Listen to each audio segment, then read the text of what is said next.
Alain, propos d'un Normand. Vice et ignorance.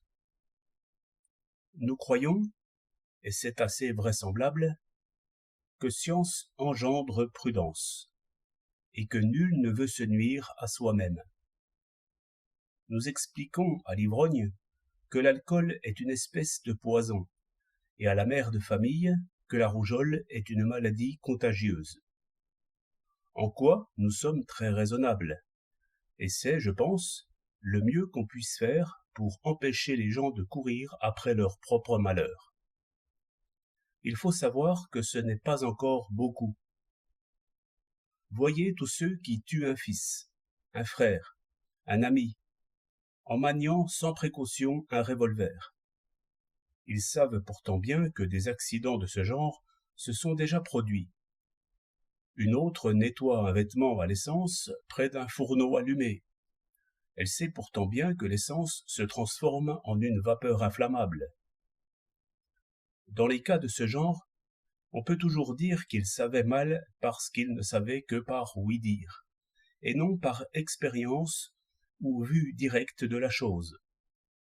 Mais ces photographes qui ont fait sauter leurs réserves de magnésium, ils avaient pourtant une connaissance directe de cette poudre redoutable et de ses propriétés.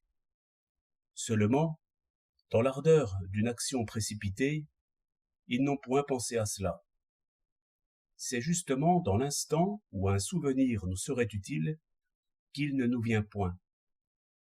Voilà encore une raison qui fait que la science n'engendre pas toujours prudence. Mais ces imprudents patineurs, comment comprendre qu'ils se soient approchés d'un grand trou creusé dans la glace et signalé par des poteaux très visibles?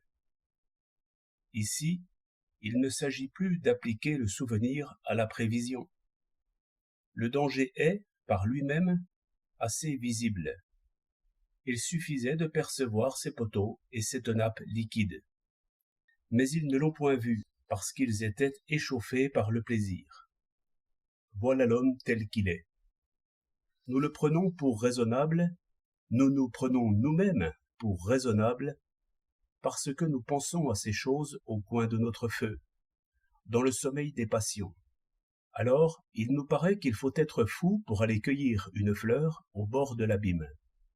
Alors, nous sommes d'une prudence merveilleuse, en parole, mais qu'une vive passion nous fouette, ou seulement qu'une action vivement commencée fasse frétiller nos muscles, alors tous, et les plus sages aussi, nous allons au danger en riant. Vous faites des discours irréprochables pour prouver qu'il n'est pas raisonnable de faire la guerre. Eh bien, allez faire des discours aux patineurs. Ils vous écouteront, ils diront comme vous, tant qu'il fera chaud. À la première gelée, ils vous planteront là. On dit que les discours ont des ailes, mais les passions volent plus vite que les discours. 21 janvier 1908.